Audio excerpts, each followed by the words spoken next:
Hey everyone, I hope you can see me okay, because it's kind of getting dark, but I've pulled up the blinds and everything. I finally have chapter 3 of Alice's Adventures in Wonderland and Through the Looking Glass. Well, actually, this is just Alice's Adventures so far, but, I'm really sorry that it's taken me so long to put it up.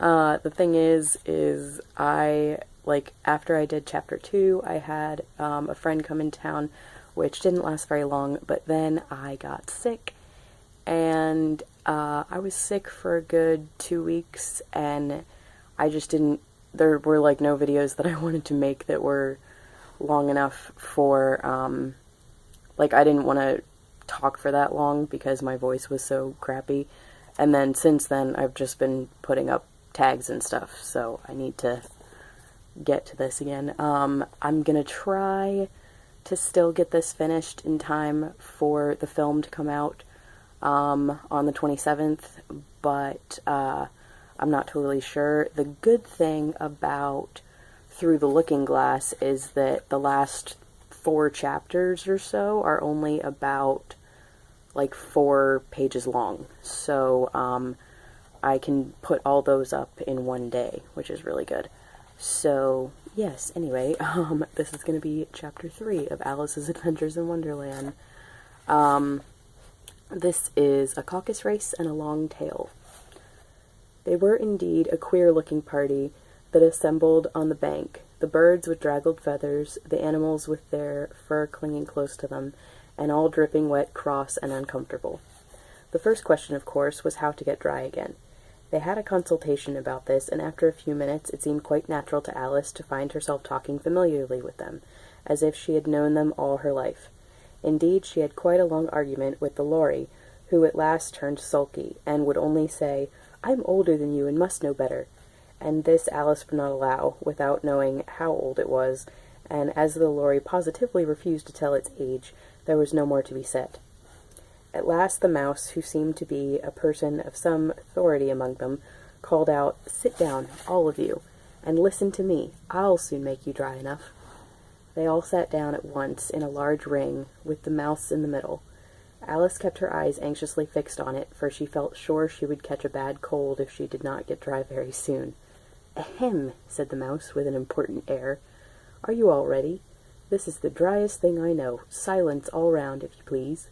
William the Conqueror, whose cause was favored by the Pope, was soon submitted to by the English, who wanted leaders, and had been of late much accustomed to usurpation and conquest.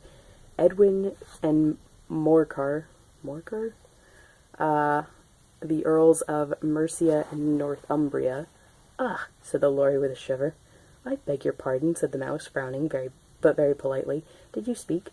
"Not I," said the Lorry hastily. "I thought you did," said the mouse. "I proceed. Edwin and Morcar, the Earls of Mercia and Northumbria, declared for him, and even Stigand, no idea how to say that, the patriotic Archbishop of Canterbury, found it advisable." "Found what?" said the duck. "Found it," said the mouse. The mouse replied, rather crossly, "Of course you know what it means." "I know what it means well enough. When I find a thing," said the duck, "it's generally a frog or a worm. The question is, what did the Archbishop find?" Good question. The mouse did not notice this question, but hurriedly went on. "Found it advisable to go with Edgar Atheling to meet William and offer him the crown. William's conduct at first was moderate, but the insolence of his Normans—" "How are you getting on now, my dear?" it continued, turning to Alice as it spoke. "As well as ever," said Alice in a melancholy tone. "It doesn't seem to dry me at all." "In that case," said the dodo solemnly, rising to its feet, "I move that the meeting adjourn, for the immediate adoption of more energetic remedies." "Speak English," said the eaglet. "I don't know the meaning of half these long words, and what's more, I don't believe you do either." And the eaglet bent down its head to hide a smile. Some of the other birds tittered audibly. "What I was going to say," said the dodo in an in an offended tone, "was that the best thing to get us dry would be a caucus race." "What is a caucus race?" said Alice. Not that she much wanted to know, but the dodo had paused as if it thought that somebody ought to speak, and no one else seemed inclined to say anything.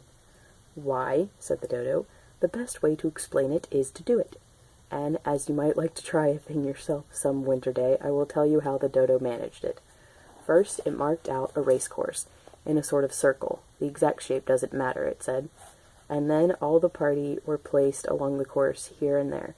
There was no 1, 2, 3 and away, but they began running when they liked, and left off when they liked, so that it was not easy to know when the race was over. However, when they had been running half an hour or so, and were quite dry again, the dodo suddenly called out, "The race is over," and... Sorry, I have to kind of whisper because my mom's napping.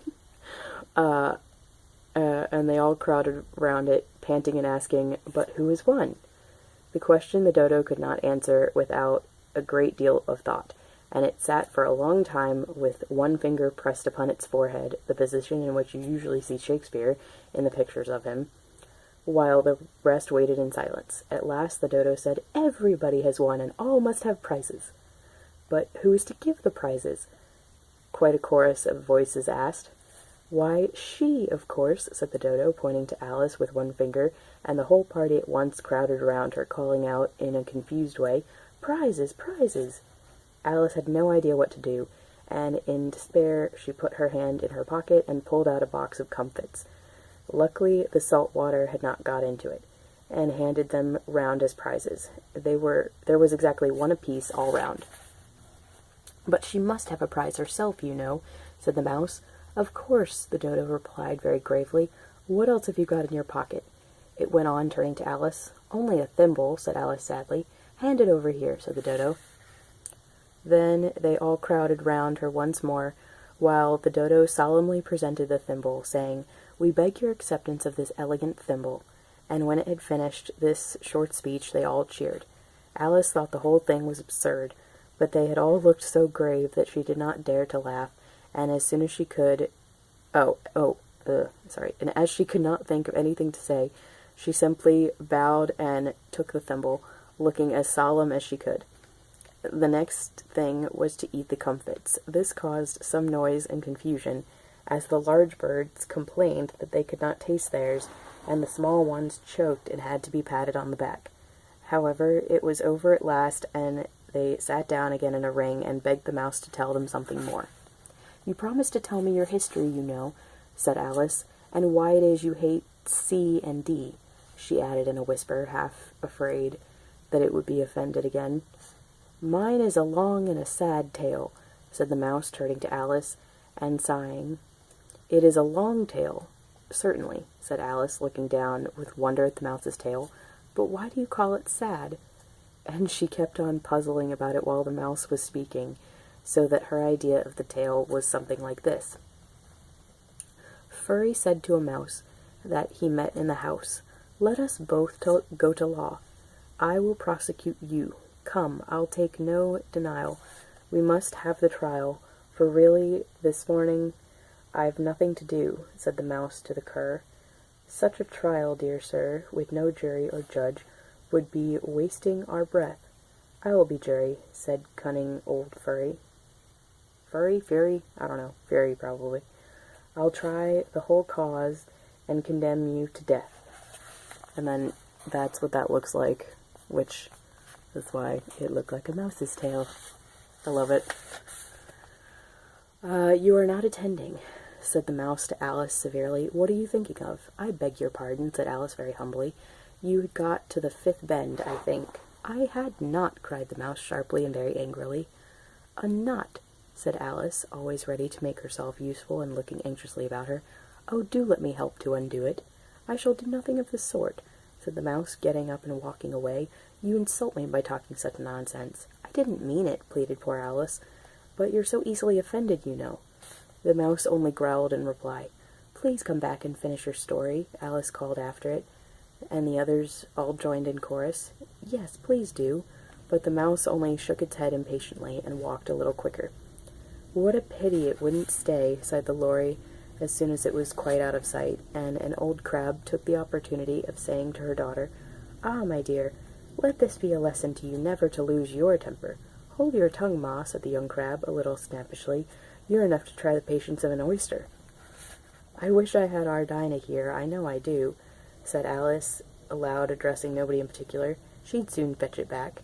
"And who is Dinah, if I might venture to ask the question?" said the Lory.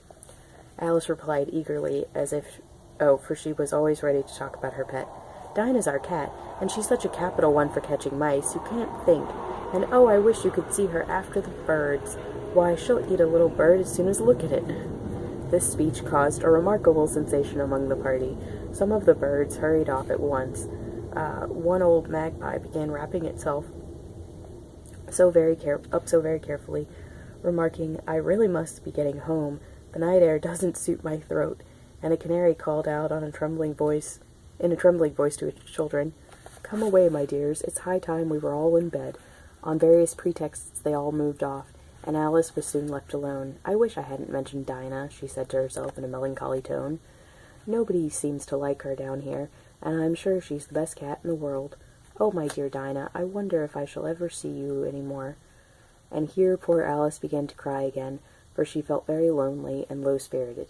In a little while, however, she again heard a little pattering of footsteps in the distance, and she looked up eagerly, half hoping that the mouse had changed his mind and was coming back to finish his story. Okay, that's all of Chapter 3. Sorry I kind of stumbled on some of the things, but I really didn't want to try to do it over again.